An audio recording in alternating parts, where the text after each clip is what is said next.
Nagmumula sa Presidential Communications Operations Office. Kasama ang Philippine Information Agency, Philippines News Agency, Philippine Broadcasting Service, Radyo ng Bayan, IDC, at Telebisyon ng Bayan.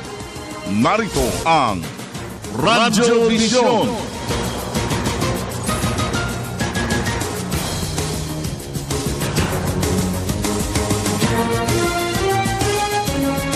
Unang-una sa hanay ng balitaan dito sa Radyo Vision. Bangsamoro Basic Law Forum, matagumpay na naidaos, ganap na pag-intindi sa nilalaman ng BBL, puspusan na. Dalawang naitalang patay dahil sa pananalasa ng Tropical Depression Queenie. Libo-libong pamilya sa Visayas at Mindanao apektado ng sama ng panahon. Stranded na pasahero dahil sa bagyong Queenie, umabot na sa 4,000. Mga stranded na bangka, rolling cargos at motor bangkas patuloy sa pagtaas. At Palasyo, inihayag na dapat hintayin ang proseso ng pagpapasa sa panukalang pagtaas ng exemption sa 13-month pay at bonuses. Siksik ang ating balitaan dito sa Radyo Vision sa Media ng Bayan.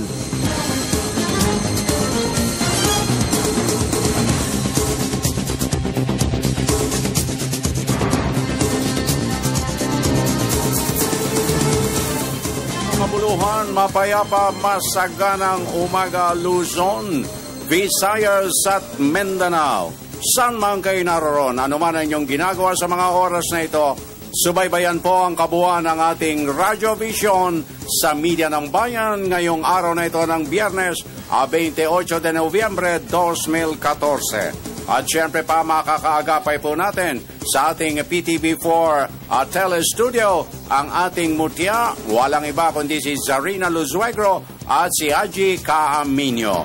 But of course, dito naman sa ating Radyo ng Bayan studio, ang ating mutya ng Bulacan, Miss Vivian. Good morning, Ka Francis, at magandang umaga po sa lahat ng taga-subaybay ng Radyo Vision. Samahan niyo po kami sa susunod na isang oras na paghatid ng mga pinakamaiinit na balita mula sa iba't ibang bahagi ng Pilipinas. Ako po ang inyong lingkod, Vivian Gulia. At syempre pa ang inyong kaagapay, Francis Cancino, nag-aanyaya sa inyo until 7 o'clock in the morning sa kabuuan ng ating weekend presentation. At syempre po, bukas ang ating message center sa pamagitan ng ating personal hotline 0922-358-2679 para sa inyong mga komento, sa inyo po mga mensahe at pagbati. But don't forget to write your name and your addresses, please. Again, a beautiful weekend ahead of us, Miss Vivian. Yes, good morning, Ka Francis. Last day of the work week na naman. Ayan na naman tayo. Napakarami po naming ilalatag sa inyo, bahagi ng ating malawakang paglilingkod na pambayan. At siyempre pa, naku, napakaaga ng ating resource person for the day. Naku po talaga naman, binagtas niya ang Karimlan. Makarating kaga dito sa ating himpilan at sa ating palatuntunan. Yeah. Pero bago yan, Ka Francis, ipaalala muna natin sa ating mga taga-subaybay na ipinatutupad na po ng Department of Transportation and Communication itong travel ban sa mga wala pang sa mga wala pa pong plates sa kanilang sasakyan. No plate, no travel policy. Ayan talagang pinagpupursigahan ang susugan ng ating mga mambabatas. Itinutulak na ang Land Transportation Office, 10 ng Metro Manila Development Authority na agad ipatupad na itong no plate, no travel policy. Katulad ng nangyari nitong nakalipas na araw, isang high-end na sasakyang walang plaka, sinita ng traffic enforcer, nabugbog sarado pa ang traffic enforcer. Sus Mariosep. Pag ganyan ang nangyayari, no? Alam mo, paalala ng DOTC, ito daw mga plates nandoon na daw sa DOTC for claiming na lang sa LTO, Kasi nagkaroon ng backlog, matatandaan natin noong Oktubre. Pero ngayon, wala na raw pong backlog. So sa mga wala pa pong plates, maaari po ninyong i-claim ang inyong plate sa LTO. Ready na po ito. At sana naman, wag naman tayong ganyang maging marahas. Lalo na hindi ka huhulihin kung wala kang traffic violation. Huwag tayong maging masyadong mabalasik sa ating mga kapwa-tao. hinuli ka dahil meron kang paglabag. Ngayon, hindi ka naman huhulihin para hinga ng pera o hinga ng aginaldo. Imposible naman yon. Kaya ka hinuli, may paglabag ka. Pero dapat dito, tuluyan ito ng ating Metro Manila Development Authority, sampahan ng kaukulang kaso para madala na itong mga abusadong mga motoristang ito na palibasa siguro, mga mayayaman, mga alta depresyon. Maserati ang sasakyan biro mo, sports car. Kahit na ba, basta't may traffic violation ka, kinakailangang hulihin ka, sino ka pa man. Hindi po pwede yung tapang-tapangan at siga-sigaan sa kalsada. Hindi pwede yan. At saka sa ating mga motorista, kung meron naman po kayong complaint sa pagsita sa inyo, meron pong redress na available. Pwede nyo po itong i-contest. Hindi po natin kailangan maging marahas o maging pisikal. Okay. So, tuloy-tuloy na tayo, Vivs! Okay. Sa punto pong ito ay alamin na natin ang mga pinakahuling balita na iyahatid sa atin ni Zarina Luzuegro mula dyan sa PTV Telestudio. Zarina, magandang umaga. Good morning!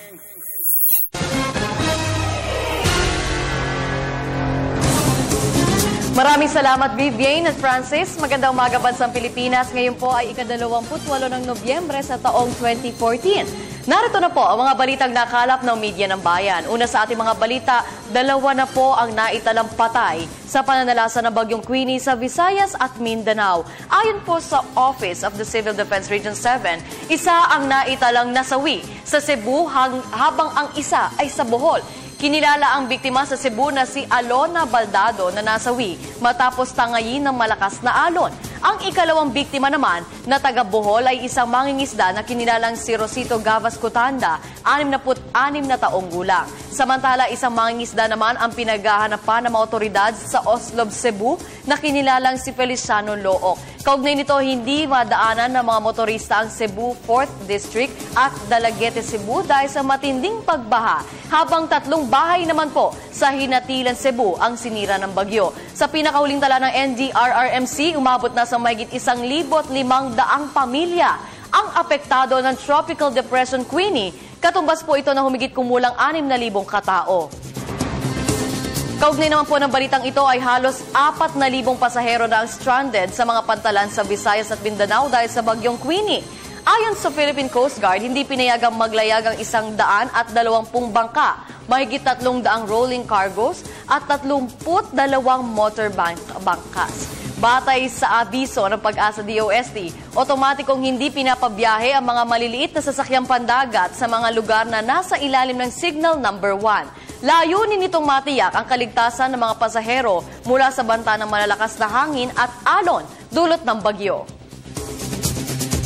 Sa ibang balita, sinabi po ng Palasyo na hintayin na lamang maganap ang proseso kaugnay ng panukalang batas na magtataas sa tax exemption sa mga bonus at iba pang benepisyo. Ayon po kay Presidential Communications Secretary Sunny Coloma, dadaan pa ito sa Bicameral Conference Committee bago maisumite sa Palasyo para lagdaan ng Pangulo na maging batas. Pag dumating na po ang pinal na bersyon ng bill, pag-aaralan din ito sa Malacanang bago lagdaan ng Pangulo.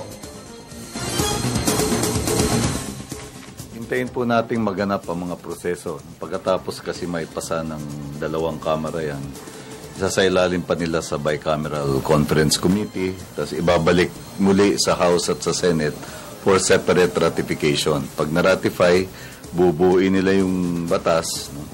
At isusumite sa tanggapan ng Pangulo at merong takdang panahon, kung di ako nagkakamali, another 30 days within which to review the law. At the end of which, the President either signs it or allows it to lapse into law. Yun ang sinasaad ng batas.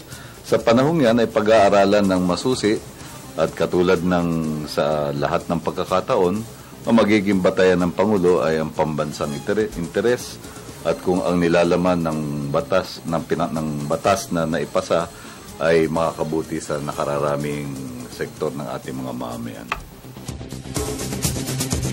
Samantala, puspusan na po ang paghahanda para lubusang maintindihan ang Bangsamoro Basic Law o BBL. Sa ginanap na BBL Forum, dumalo ang mga representative mula sa iba't ibang sektor ng mga komunidad. Balitaan mo kami, Princess Habiba Sarip.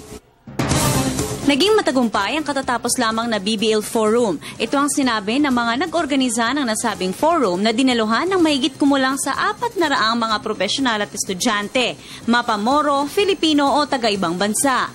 Pinangunahan ng Office of the Vice President for Public Affairs ng University of the Philippines ang nasabing forum sa tulong din ng Senate Committee on Local Government na ginanap sa GT Toyota Asian Center UP na pinamagatang Piecing a Consensus for Peace, Comparative Perspectives on the Proposed BBL na naglalayong palakasin pa ang kampanya ng BBL sa lahat ng mga Pilipino. Dinaluhan ni na Senator Bongbong Marcos, Second Secretary for Political and Security Thomas Phipps ng Embassy of the UK of Great Britain and Northern Ireland, Deputy Chief of Mission Ade Pentranto ng Indonesian Embassy Manila at GPH Peace Panel Chair Professor Miriam Colonel Ferrer ang nasabing okasyon upang mas mapalawak pa ang diskusyon ukol sa nasabing usapin. Layo ng nasabing forum ang matuklas ng anumang di pagkakaunawaan sa lahat ng sektor sa pagsusulong ng BBL. Kaya't minabuti na rin ng OVPPA ang pag-imbita ng ibang bansa tulad ng Indonesia at United Kingdom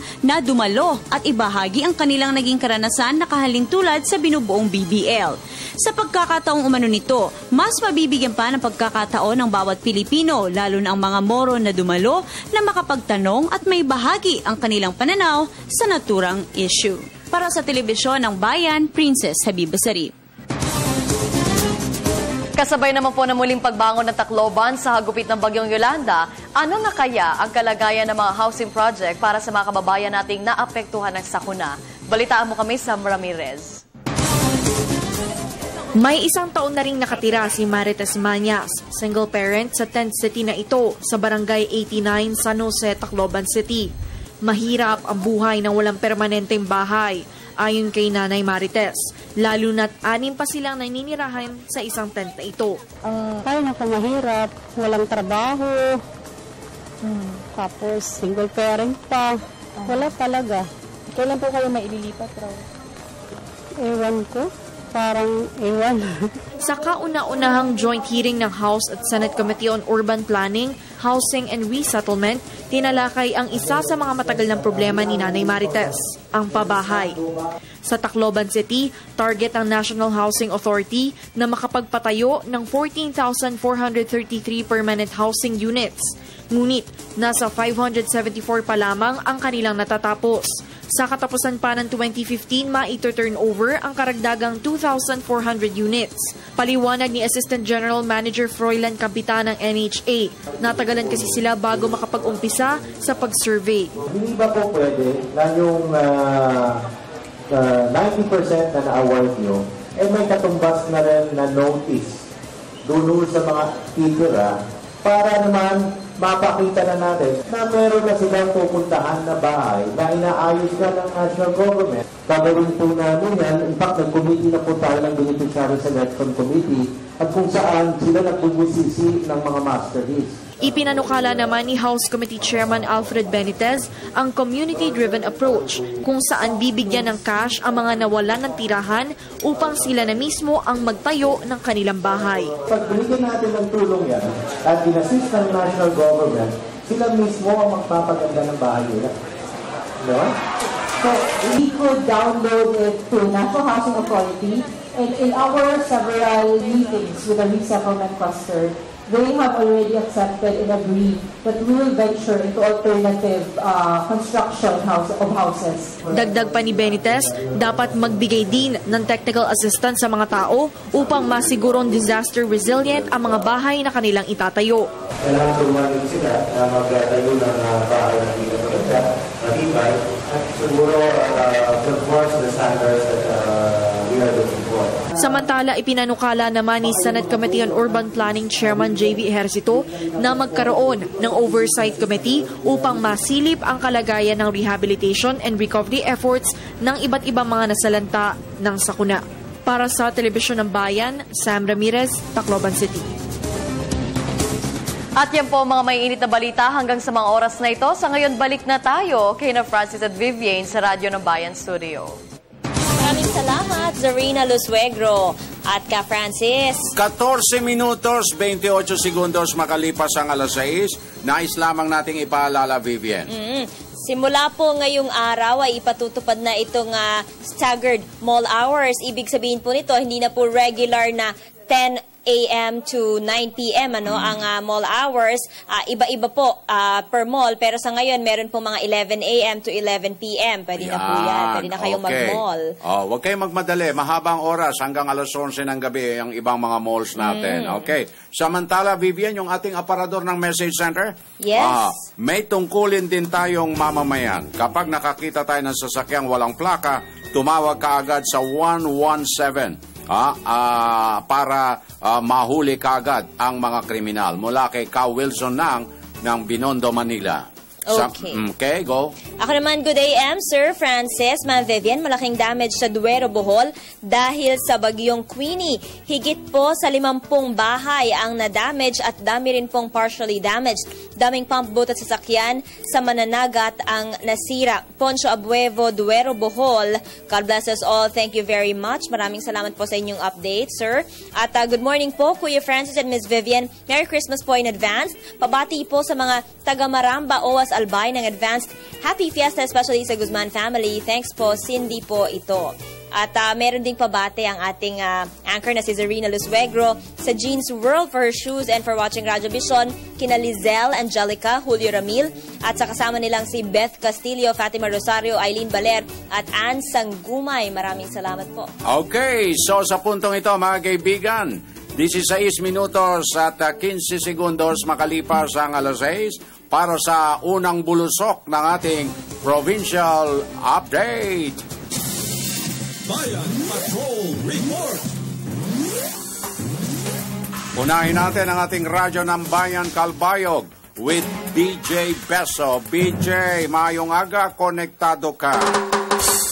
Salamat, maupay nga aga ka, Francis. Kumpirmadong isa ang Christ the King College Youth Symphony Orchestra ng lungsod ng Calbayog sa grupo ng mga koro o choir na aawit sa pagbisita ni Pope Francis dito sa Pilipinas sa buwan ng Enero sa susunod na taon. Ayon sa mga miyembro ng nasabing Youth Symphony Orchestra, puspusan na ang kanilang pag-iensayo ng 3 awitin sa 3 lingwahe para sa pambihirang okasyon. Ito ay sa Tagalog, English at Latin. Sila ay aawit sa concluding mass ni Pope Francis sa Enero 18, alas 5 ang oras ng hapon sa Quirino Grandstand. Ang CKC Youth Symphony Orchestra ay ang dating Joe Gomez Orchestra ng Christ the King College, isang katolikong paaralan na pinapatakbo ng mga paring Franciscano dito sa Calbayog. Ang conductor nito ay si Father Marluy Rosales, OFM. Halos 50 na ang kanilang nagawang pagtatangal, hindi lang dito sa buong isla ng Samar, kundi pati sa Leyte, Cebu at dyan sa Metro Manila. Para sa Radyo Vision, BJ Beso, lungsod ng Calbayog, media ng bayan. Thank you very much, BJ Beso. Tumako naman tayo sa Hulu. Nariyan ang ating kasamang si Nasra Ani. Nasra, salamalaikum. Konektado ka. Waalaikumsalam at magandang umaga. Hati ang reaksyon ng mga mamayan dito sa lalawigan ng Sulu kaugnay sa Bangsamoro Basic Law o BBL na siyang magiging daan sa pagkakaroon ng bagong Bangsamoro Autonomous Political Entity na papalit sa Autonomous Region in Muslim Mindanao. Hindi pa lubos na naintindihan ng karamihan dito ang inisyatibong ito ng pamahalaan na pinaniniwalaan makakatulong sa pagkamit ng kapayapaan sa Mindanao. Ito ang dahilan kung kaya't puspusan ngayon ang pagsasagawa ng public hearing at consultation ng iba't ibang organisasyon na kinabibilangan ng Institute for Autonomy and Governance, Bangsamoro Transition Commission sa tulong ng Center for Humanitarian Dialogue, United Youth for Peace and Development, mga MILF mismo, at maging ang ad hoc committee ng Kongreso at marami pang iba.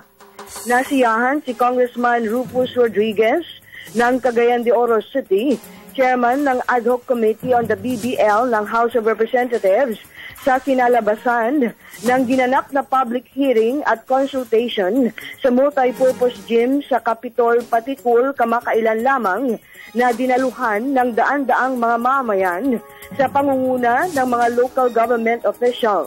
Nilabas nila anya ang kanilang saloobin at agam-agam ukol sa BBL. Marami silang nakuhang inputs, dagdag pa ni Rodriguez, na makakatulong upang tuluyan ng maipasa ang BBL.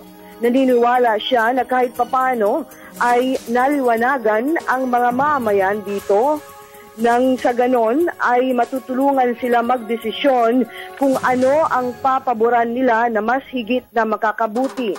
Nauna nang nakapagsagawa ng public hearing at consultation kaugnay sa BBL ang ad hoc committee ng Kongreso sa Maguindanao, Lanao del Sur, Zamboanga City, Tawi-Tawi, Basilan at Zamboanga, Sibugay.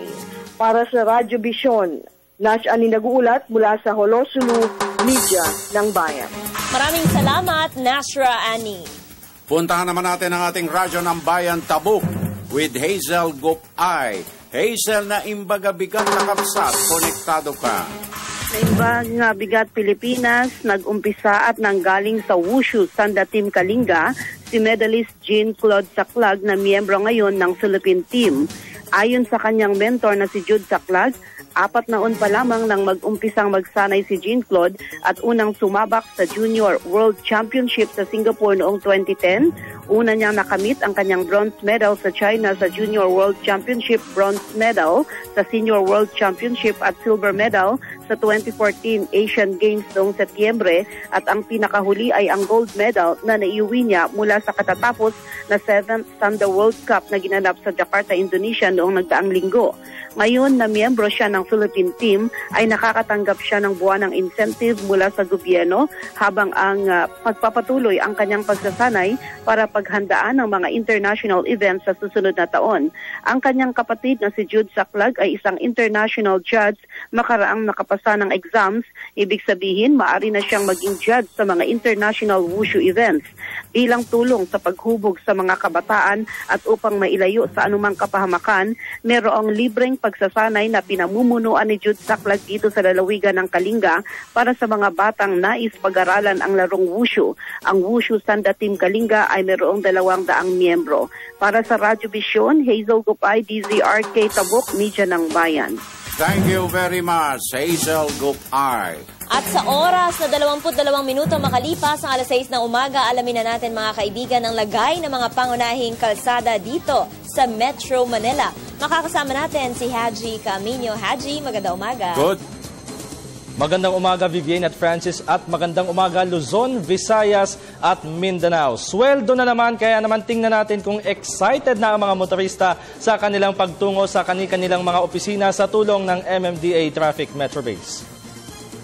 Unahin na po natin ang EDSA Balintawak, dyan po sa may monumento sa Caloocan City. Makikita po natin dito sa may gawing kaliwa yung southbound lane patungo ng North Avenue at dyan sa mga didiretso naman ng Quezon Avenue. Sa ngayon po, dahil Biyernes, talaga namang matindi na yung daloy ng mga sasakyan dyan sa may tapat ng Balintawak Market. Kaya naman ngayon pa lamang po, bago pa sumapit ang rush hour, ay umalis na kayo sa inyong mga kabahayan. Dahil makikita naman natin na hindi na po gumagalaw dito sa may inner left lane ng southbound lane. Samantala, dito naman sa may gawing kanan ay northbound lane naman patungo sa may bahagi ng monumento sa Caloocan City. Sa mga dadaan po ng Rizal Avenue at sa mga papasok naman ng North Luzon Expressway, maluwag pa naman ang kalsada sa mga oras na ito.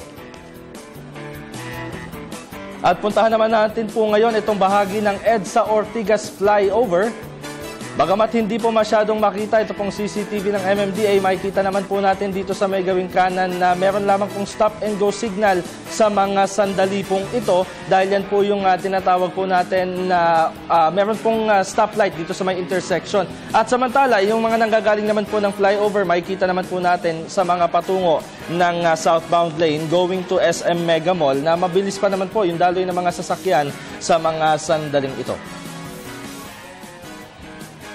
Kung kayo naman po ay patungo ng Makati City, lipat naman tayo dito sa may bahagi ng Magallanes Highway. Makikita po natin dito sa may gawing inner right lane, yung 3rd at 4th lane po ay yung mga patungo dito sa may bahagi ng Taft Avenue sa Lungsod, Pasay. At sa ngayon po ay mabilis pa naman yung daloy ng mga sasakyan. Asahan lamang natin pagsapit ng alas 7 ng umaga ay unti-unti na pong magkakaroon dyan ng traffic build-up. Yung 1st at 2nd lane naman po sa may gawing kaliwa ng inyong mga television screens ay ang northbound lane sa mga patungo ng ng Ayala Avenue at Buendia Avenue. Mabilis pa naman po dito sa may gawing third lane, pero mamaya din, gaya ng sinasabi ko kanina, pagsapit ng rush hour, asahan na po ang moderate to heavy na traffic situation. At samantala, panghuli natin ang bahagi ng C5 Green Meadow. Sa mga naghahanap naman po ng alternatibong ruta, meron lamang pong stop and go signal dito sa may kanan, yung southbound lane, sa mga liliko po sa kaliwa. Pero pag lampas po natin dyan, ay asahan po na magtutuloy-tuloy yung daloy ng mga sasakyan. Kaya naman perfect pang gawing alternative route. Ngayon nga pong alas 6 pa lamang mahigit ng umagang ito. Samantala sa mga patungo naman o dadaan ng southbound lane going to Makati at Taguig area, pwede din pong gamiting alternatibo dahil maluwag at tuloy-tuloy pa naman ang daloy ng mga sasakyan. Pasalamatan po muna natin itong MMDA Traffic Metro Base at ang mga nag-ooperate dyan, si Zach at si Sir Danny Albea. Samantala, ang inyo naman pong nakikita ngayon ay ang live na kuha po natin dyan sa Philcoa, kung saan makikita po natin dito po sa may gawing gilid ay yung mga nagsasakay at nagbababa ng mga public transport, gaya na lamang po ng mga FX, jeep, taxi at itong mga pampasaherong bus. Yan lamang naman po yung nagpapaantala dyan po sa may gilids. Pero dito po sa may gawing kanan ng inyong TV screens, yung mga nanggagaling po ng Fairview, nanggagaling ng Don Antonio at dito po sa may bahagi ng Evergotesco sa Commonwealth Avenue patungo ng Quezon City Circle at sa mga didiretso po ng lungsod ng Maynila. Ngayon pa lamang po umalis na kayo sapagkat napakakapal na rin ng volume ng mga sasakyan at medyo light to moderate na din po yung traffic situation papasok ng Quezon City Circle. Diyan pa rin po yan sa may bahagi ng Philcoa. At samantala po ang number coding scheme natin para ngayong araw ng Biyernes. Bawal pong bumiyahe mamayang alas 7 hanggang alas 10 ng umaga. Yung mga sasakyan na nagtatapos sa plaka ng 9 at 0, meron po tayong window hours simula mamayang alas 10 hanggang alas 3 ng hapon. Iwas muna tayo sa Makati at Las Piñas dahil whole day na ipinatutupad dyan ang number coding scheme. Samantala, gaya ng nabanggit kanina ng ating kasamang si Vivienne, ay mula po alas 11 na umaga hanggang alas 11 ng gabi magbubukas po o yung operation hours po ng mga shopping mall, particularly dyan po sa kahabaan ng EDSA. So lahat po ng mga mall na sakop ng EDSA, including yung sa may Quezon Avenue, yung Fisher Mall po, ay magpapatupad na ng operation hours na 11 a.m. to 11 p.m. bilang paghahanda pa din sa tinatawag po natin na holiday season. At yan po ang lagay ng trapiko sa mga pangunahing lansangan sa Metro Manila. Hatid sa atin ng MMDA Traffic Metro Base. Para sa Radyo Vision, ako po nyo lingkod, Haji Caaminio, sa ngalan ni Julius Disamboron, Media ng Bayan. Salamat, Haji Caaminio. Samantala mga kaibigan, alamin na natin ang magiging lagay ng panahon ngayong araw mula sa ating kasamang si Jessie Basco. Jessie, magandang umaga. Magandang umaga rin sa inyo, Vivienne, at magandang umaga, Pilipinas. Live muna sa Pag-asa DUST, narito na po ang latest sa lagay ng panahon. Tungkol muna kay Bagyong Queenie, kaninang alas 4 ng madaling araw, namataan po ito sa layong 120 kilometers. Hilaga po yan ng Puerto Princesa City. Taglay pa rin ang lakas ng hangin na nasa 55 kilometers per hour at inaasahan na kikilos ito west-northwest sa bilis na 24 kilometers per hour.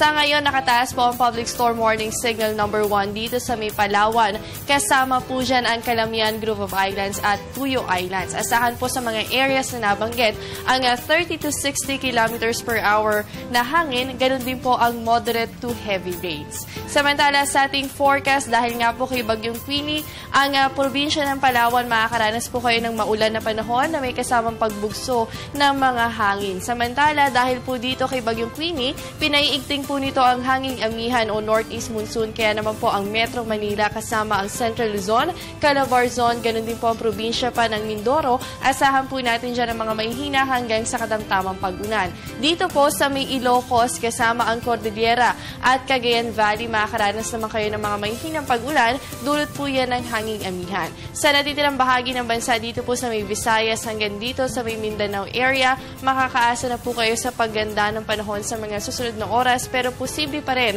ang pagkakaroon ng mga pulupulong pag-ulan o pagkilat-pagkulog, lalo na sa hapon o kaya naman ay sa gabi.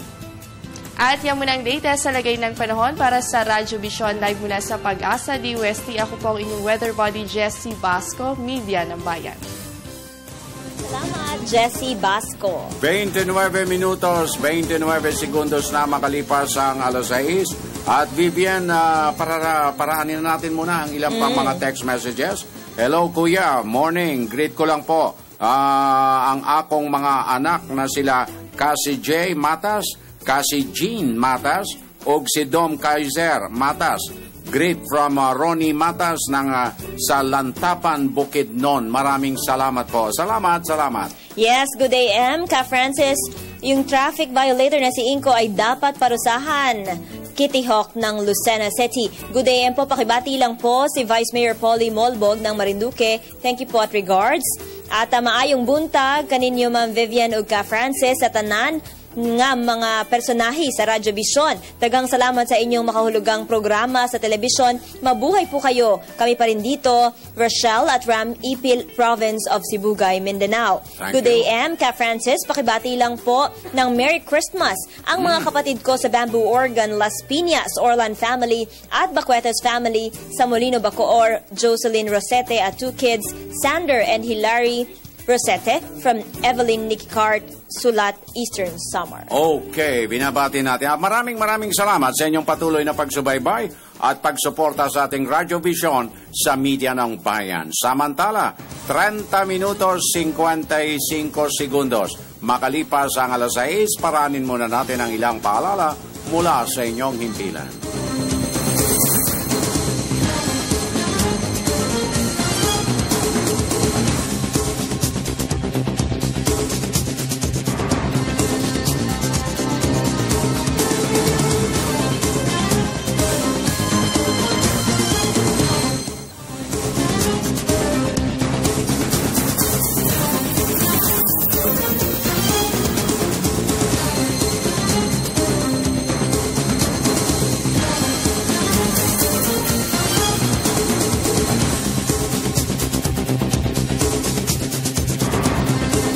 Okay, at Vivian, binabagtas na natin ay ikalawang bahagdan ng ating Friday edition ng ating Radyo Vision sa Media ng Bayan.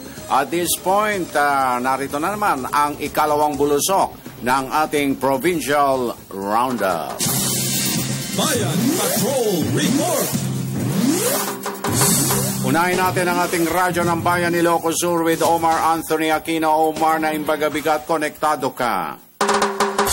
Damang-dama na ang global warming o mainit na temperatura sa buong mundo. Ito ang binigyang diin ni Venus Junio, Information Officer ng Environmental Management Bureau ng Department of Environment and Natural Resources Region 1. Sinabi ni Junio, ang mainit na kalagayan ng panahon ay matagal nang nararanasan noon pa man, bagaman maliit pa lamang ang populasyon ng mundo. Ayon sa kanya, bukod sa mas maliit ang volume ng basura ng mga sinaunang panahon, ito ay pawang mga nabubulok o kusang nasisira at natutunaw at hindi nakakasira sa kalikasan. Paliwanag ni Junio, malaking nakakaapekto ngayon ay ang Industrial Revolution na kung saan ay nilikha ang maraming imbensyon na pangunahing naglalabas ng carbon emissions. Sinabi niya, malaking bahagi ito kung bakit nararanasan ang climate change o pagbabago ng panahon. Ang gas emissions, tinatawag na CFCs o chlorofluorocarbons, ang siyang sumisira sa ozone layer, pangunahing barrier o sumasangga upang maigsa ng matinding init mula sa araw. Para sa Radyo Vision, Omar Anthony Aquino ng Radyo ng Bayan Ilocos Sur, Media ng Bayan.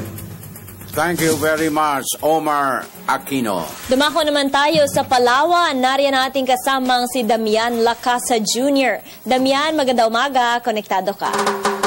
Yes, Ma'am Vivian, Ka Francis, magandang umaga sa inyo. Magandang umaga, Pilipinas. Bago sa ating bit-bit na balita, tulad ng binabanggit nga ng Pag-asa ay nakakaranas ng madilim na kalalagayan ng hipapawid ang Puerto Princesa, Cuyo Island at Calamnanes Group of Islands na lalawigan ng Palawan.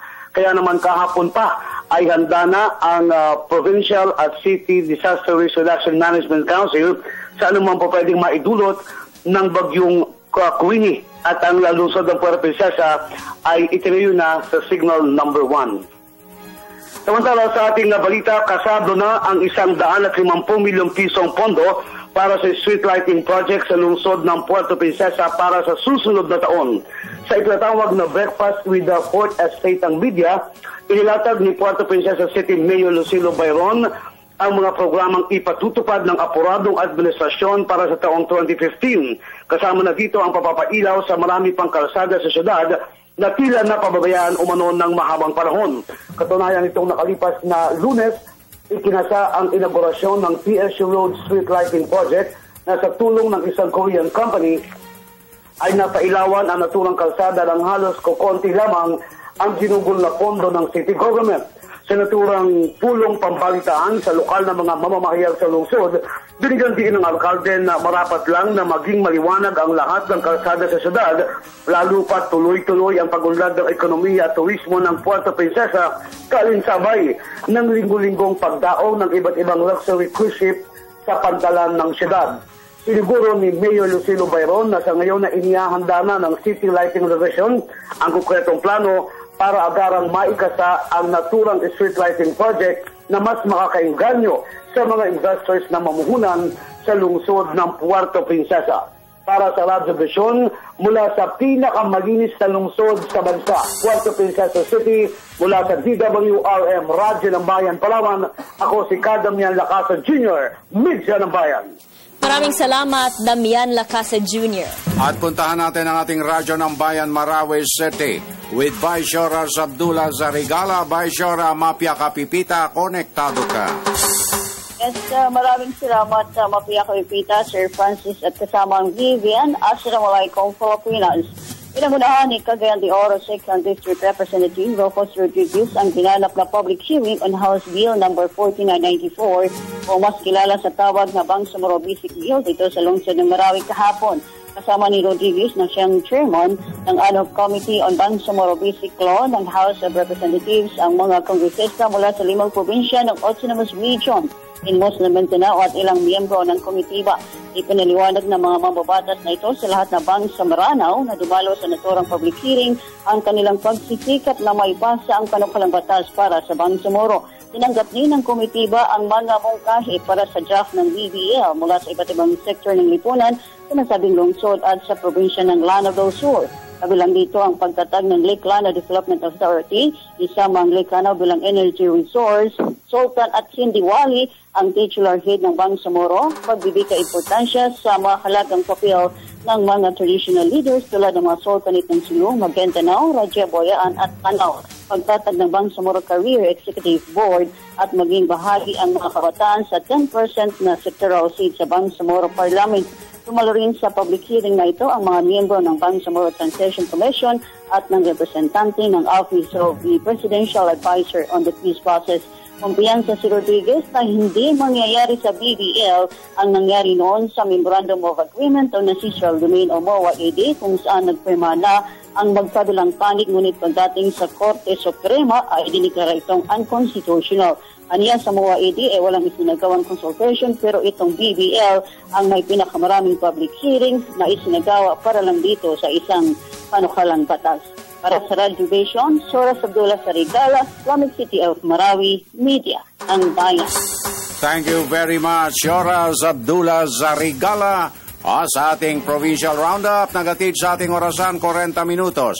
16 segundos makalipas ang alas 6. At Vivian, yung ilan pa nating mga texters dyan bago natin tuluyang ipakilala ang ating pong resource person for today. Yes. Good day, gandang Vivian at poging ka, Francis. Uy, tanong lang po, dahil malapit na ang Pasko at bawal na mamalimos, bawal na rin po bang mangaroling? Salamat po, Belinda Abelgas ng Barangay Hamorawan, Calbayog City. Pwede pa rin po mangaroling. Basta tingin ng permit sa DSWD. Opo. Good day, Ka Francis at Mas Vivian. Advance Merry Christmas sa inyong teams. Daghang salamat po sa inyong pagbibigay ng ulat sa umaga.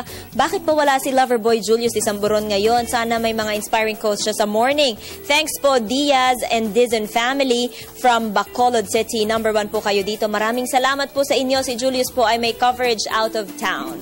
Okay, ihahabol ko lang. Buenos dias, Senyor Francis E. Senyorita Vivian. At sa Radio Vision, pakigreet lang po lahat ng 79 na barangay sa Hingog City, Radyo ng Bayan, konektado ka. Maraming salamat, Bert Bonachita Clan, Lunsod, Hingog City, Misamis Oriental, Mindanao. Happy listening at maraming salamat po sa inyong lahat. Bibs? Yes, at ngayong umaga, Ka Francis, kapiling natin ang ating guest na isang consultant ng local government units, si Attorney Edel Morales. Okay, at siguro bago natin tuluyang buksan ang ating hapag ng talastasan, iiwanan ko na lang ang katanungang gaano na kaya kasidhi at kalawak na ang naiambag ng local government units sa kasalukuyang dispensasyon sa kanyang tuwid na daan. Yan po ay sasagutin ng ating panawin mamaya. Magbabalik tayo makalipas ang ilang paalala mula sa inyong himpilan.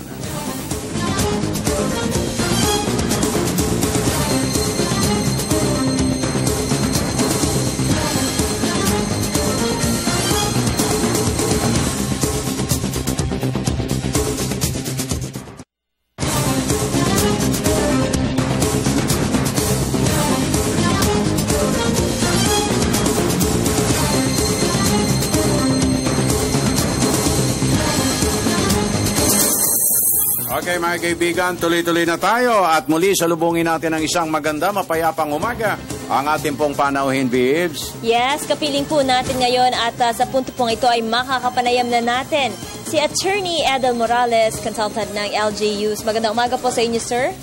Good morning, sir. At magandang umaga, pogi-pogi. Aba, tignan mo nga naman, oo. Okay, talaga naman, oo, nako po. Yung pagbating yan na talagang nakakataba ng puso. Magandang umaga po at salamat at napaunlakan nyo ang paanyaya ng ating Radio Vision. Maraming salamat din po. Okay. Attorney, kanina po mayroong iniwang katanungan si Ka Francis. Ano na raw po ba ang naiambag ng local government units dito po sa tinatahak po nating tuwid na daan ng Aquino administration? Sa akin po nga palagay, with almost 1 year and a half to go, ay malaki na rin po ang substantial ang naging contribution ng mga local government units in terms of local governance, yung mga public support, health services, at ganoon din po sa mga infrastruktura na kanilang nailatag at naimplementa ayon sa kanilang kanya-kanyang kakayahan. Okay. Sir, kasi po, di po ba ang, of course, ang pamahalaan po ang gumagawa ng mga batas at ang local government units po ang nag-i-implement nito. Paano po sinisiguro ng local government units na ang ini-implement po nila na mga batas ay nagagawa po nila ng epektibo? Well, yung pong mga local government, alam po naman po natin mayroong tinatawag na local autonomy. On their own, they can come up with their own ordinances at yung mga local laws that are implementable within their respective political and territorial jurisdiction. Sa kabila po nun, meron na po tayong mga national laws that will have to be implemented even to the local government level.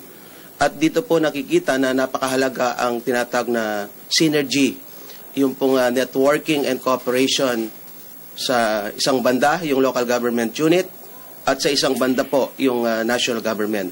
Kaya po napakahalaga na bigyan po ng matamang pansin ang isang underlying principle ng local government code na doon po ay sinasabi na doon sa preamble na ang mga programa, batas, at even mga proyekto o programang ipapatupad ng national agencies o mga ahensya ng pambansang pamahalaan ay dapat pong dumaan sa tinatawag na consultation, at saka po, even doon sa aspeto pa lang, sa stage pa lang ng pagpaplano, at lalong-lalo na po sa implementasyon ay dapat po palaging kaagapay ang mga local government units nang sa gayon ay masiguro ng national agencies or ang pambansang pamahalaan na mga programang ipinatutupad sa mga lokal na pamahalaan ay ayon sa mga kinakailangan at karampatang dapat ipatupad sa kanya-kanyang munisipyo. Alam mo, Vivian at Attorney, siguro napakahirap ng inyong papel na ginagampanan bilang consultant ng ating local government units sa buong kapuluan sapagkat alam po natin na hindi naman lahat ng local chief executives pagdating na sa sinasabi nating partido, merong pro, merong pong anti at meron naman pong neutral. So, napakahirap po na tahasang masabi natin na 100% o 99.9% na sila'y sumasangayon sa lahat ng mga priority programs ng kasalukuyang dispensasyon. Pero sa pamamagitan po ng dialogo at konsultasyon, ito po ba'y nakakatulong ng malaki para maagapayanan natin ang talagang adhikain na makantan ng Tuwid na Daan na program ng ating Pangulo? Totoo po yung sinabi nyo, Ka Francis. Sa katunayan po niya na meron pong mga mangilan-ngilan na mga local government units na ating pong tinutulungan through consulting na kanila pong inilalapit ang kanilang mga kahilingan sa mga national agencies. At ito naman pong mga kahilingan na ito ay nagmumula po sa mga kahilingan ng mamamayan, from the grassroots, sa barangay, even sa mga purok level ng mga ating mga barangay.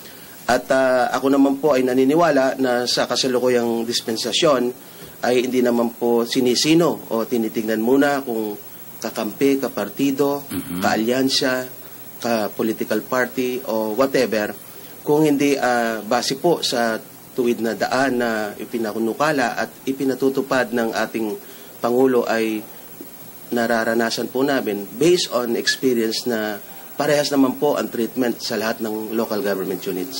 Yun ang isang pinakamahalagang aspeto dito, Vivian, no? Na kapag siyempre ang isang national project ay ipinatupad, pinagtibay at ipinatupad na, yan ay nauukol sa lahat hindi naman yan nauukol sa kakampi lang o kapartido lang ng kasalukuyang dispensasyon, pero yan ay para sa lahat. Ngayon, ang execution ngayon doon sa level ng local chief executive, doon medyo maaring magkaroon ng pagkaantala o maaring hindi mabigyan ng 100% support o maaring ma-deviate sa ibang kapararanan na kung saan ay maaring magdulot ng hindi magandang pananaw ng mga mamamayan sa ating dispensasyon, Attorney. Tama po yun. Ang pinakamagandang sistema po o estratehiya sa pagpapatupad po ng yung mga national projects within the municipalities. Ang pinakamagandang sistema po dito ay ipapanukala po ng mga local chief executives na nanggagaling din po sa panukala ng mga mamamayan yung mga mga solid projects na infra na kinakailangan, mga roads, highways, or farm to market. Yun. Ang susunod pong step, i-evaluate po ng concerned government agency ito. At kung sa tingin nila ay ito ay kasama sa prioridad o mabibigyan naman po ng karampatang pondo, ito po ipatutupad through the national agencies concerned po. Kaya po dito, ang control ay nasa implementing agency, mga national agencies, at yung pagpapanukala po ay manggagaling lamang sa mga local government units. Kaiba naman po ito sa mga programa na talagang iniimplementa po ng mga local government units. Halimbawa po yung mga programa or mga projects na nanggagaling sa kanilang mismong yung mga sariling pondo. Internal revenue. Tama po. Okay, pero again, Vivian, isususog ko lang, ihahabol ko lang kay Attorney itong bagay na ito, no? Katulad po ng isang malawakang adhikain ng ating Pangulong Pinoy sa ngayon, sa kanyang Tuwid na Daan program, yung food sufficiency, no? Hindi na lamang po yung rice o sufficiency, kundi food sufficiency, kasapatan ng pagkain sa bawat hapagkainan ng bawat mamamayang Pilipino. Pero sorry to say, pardon me, Attorney, na hindi lahat po ng local government chief executive priority nila ang agrikultura sa kanilang mga bailiwick. Alam mo, paano po natin maaagapayanan ng tuloy-tuloy na suporta at buhos puwersa itong kasapatan ng pagkain kung mayroong mga hindi nila prioridad? Napakagandang tanong po niyan, Ka Francis. Gusto ko talagang may tanong mo sa akin yan at nagkataon tinanong mo.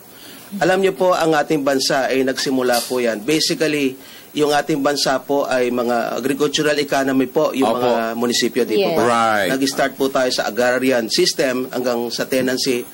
At ngayon nakita natin na meron pong pagunlad sa mga munisipyo like mga development sa subdivision, even housing. Ako po, kung akong tatanungin nyo, ang panukala ko po, yung pong mga munisipyo o mga regions na basically agricultural, ay dapat po ay panatilihin natin yan. We have to advance agriculturally at wag po tayong convert ng mga lupain. Baka darating ang panahon, marami tayo subdivision, marami tayong building, wala tayong pagkain. Right. Wag naman po sana mangyari kung magkaroon ng isang worldwide disaster at napeste lahat mga agricultural products sa ibang bansa. Mura nga, pero pag dumating pong puntong yon, kung meron pong matitirang pagkain sa ibang bansa because of the calamity and disaster, siyempre hindi aabot sa atin yun. Right. Kung wala tayong lupain po na pagtatamnan, ano mangyayari sa atin?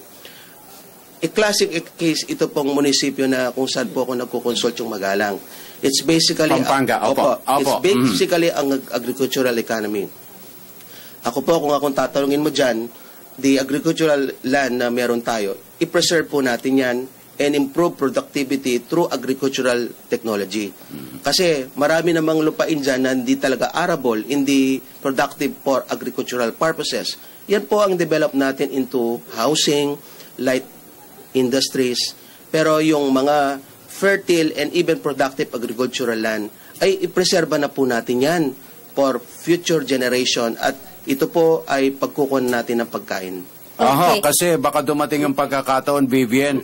Ang kinatatakot ko, yung umiral, mabuhay, yung kasabihan ng Malthusian theory, na population tends to increase faster than food supply. Lalo mabilis ang pagdami ng populasyon natin. Vivian, hindi ba na kamakailan? Oo, kamakailan na. Kapanayam natin, itong someone from the Population Commission. Ako naman, i-shift ko lang ng kaunti itong ating diskusyon. Attorney, ang aking pong katanungan, how can the local government units effectively address po yung mga disasters, especially sa panahon po ngayon na parang lumalaki na po ang magnitude at lakas po nitong mga disasters na nararanasan ng ating bansa? Yung mga natural calamities are here and will be here to stay. Yes. So, yung pong mga local government units, pag sinabi po nating local government, ay nagsisimula po talaga yan sa barangay level. Yeah. So, yung pong kahandaan ng isang barangay ay magiging sukatan po ng kahandahan ng buong munisipyo o buong syudad. Kung kaya po napakahalaga na sa level lang ng local government unit ay may bigay po natin ang karapatang preparasyon, technology, equipment, manpower, at yung tinatawag po na support in terms of resources and even information. Alam nyo, kung minsan na-underestimate yung capability and even the importance of the local government unit. Kung titignan mo, ang local government unit, yung mga munisipyo halimbawa, ay nasa gitna sila. They are basically at the core of the public administration and public governance. Kung mabigyan po ng mga local government unit ng matamang preparasyon ang mga kalamidad at mga disasters o ano pa mong sakuna na posibleng maganap sa anumang oras ng panahon, ay mabibigyan po ng pansin ang the necessity of preparation in times of disasters. Nako, Vivian, napakarami pa sana natin. Nagiging interesante ang ating agenda sa ating resource person for the day, but we are running out of material time at ang inyo na lamang po sigurong mensahe sa ating sambayanang nakikinig.